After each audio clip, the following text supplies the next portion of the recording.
Okay, let's dive into this. Have you ever noticed that almost every single new Chinese car today, whether it's a sleek sedan, a family crossover, or even a massive heavy SUV, seems to share the exact same engine size? Seriously, it's almost always a 1.5-liter engine. Now, if you thought this was just, a massive coincidence, or maybe a sudden lack of imagination by engineers, well, prepare to be surprised. There's actually a much bigger, highly calculated story hiding right under the hood. Welcome back to another explainer. Let's get right into it. Because no, it is definitely not a coincidence. And it isn't just a passing trend either. When you look at the specs of all these modern vehicles, you keep seeing that exact same recipe pop up. 1.5 liters, usually paired with a turbocharger. It's a deliberate, highly calculated strategy, and it impacts literally everything. We're talking the initial sticker price, fuel consumption, your long-term maintenance costs, and even what that car is going to be worth on the used market in 5 years. But the crazy part? Most buyers have absolutely no idea why manufacturers are pushing this specific displacement so aggressively. So, the crucial point is this magic number right here, 1.5. A few years back, the Chinese auto market just absolutely exploded, becoming the largest in the world. And with that, the competition got brutal. Every single manufacturer had to figure out a way to offer enough power, keep fuel consumption low, and, crucially, maintain a highly affordable price tag. Enter the 1.5-liter engine. It really became their golden ticket. See, it's small enough to slip under strict tax brackets and demanding eco-norms, but it's big enough that when you slap a turbocharger on it, it actually delivers the horsepower the average modern driver expects. Now, there's a major misconception we need to clear up right now. The common myth out there is that manufacturers use these 1.5-liter engines simply because they're cheaping out, or maybe they just lack the advanced tech to build bigger, better motors. But let's look at the reality. When every brand standardizes around a similar engine displacement, they drastically slash their research and development costs. I mean, think about it. It is infinitely more efficient to mass-produce millions of units of one optimized engine type than to develop 10 completely different ones. This means lower production costs, way faster development cycles for new models, and ultimately a much more competitive price for you. So it isn't just engineering, it's brilliant economics. And this brilliantly illustrates the engineering logic behind it.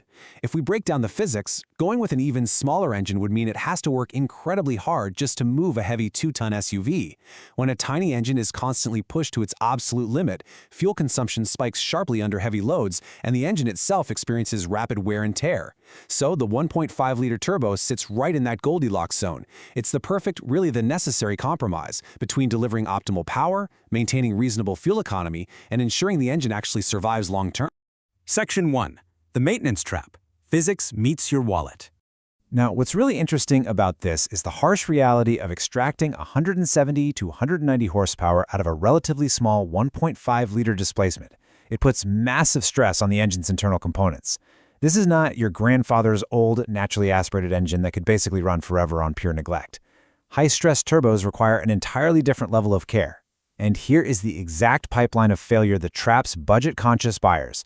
Imagine someone picks up a well-priced, heavily equipped SUV. For the first few years, it's a dream, right? Quiet, modern, tech-heavy. But then, to save a few bucks, they hit step 1, skipping routine services. Then, step 2, pouring in cheaper, lower-grade engine oil instead of the high-spec synthetics that turbo actually demands. Well, that inevitably leads to step 3. The high-pressure environment breaks down, resulting in expensive turbo blowouts, carbon-caked valves, and failing exhaust emission systems. Suddenly, that budget-friendly purchase turns into a total financial nightmare. This perfectly segues into a very stubborn geographic bias, something often referred to in parts of Europe as the Balkan myth. It's this assumption that all Chinese cars are inherently unreliable and just destined to break down. But when you shatter that myth, the reality is actually fascinating.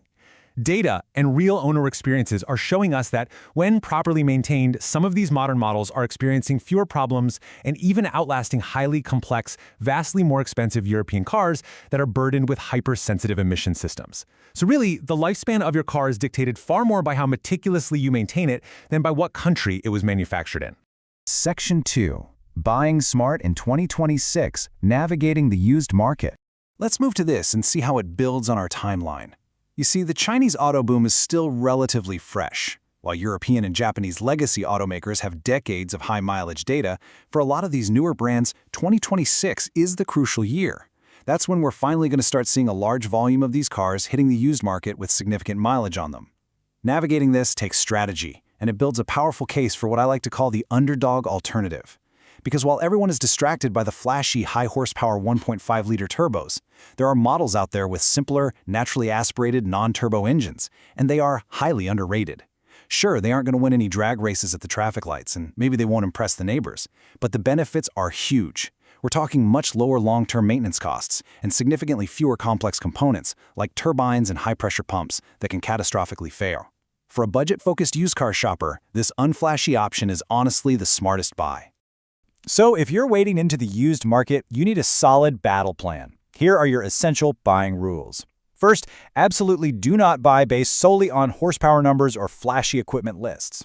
Second, and I really cannot stress this enough, verifying a rigorous, on-time maintenance history is totally non-negotiable. Seriously, if they skipped oil changes, just walk away.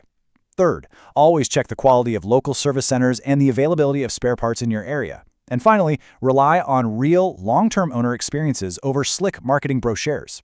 This checklist is quite literally your absolute shield against buying a poorly maintained ticking time bomb.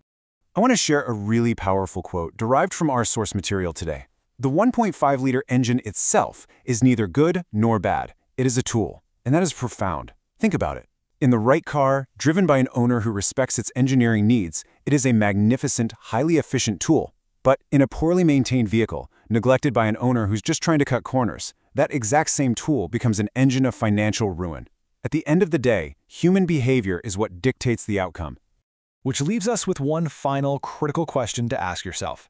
Will your bargain SUV survive until 2026 without the right maintenance?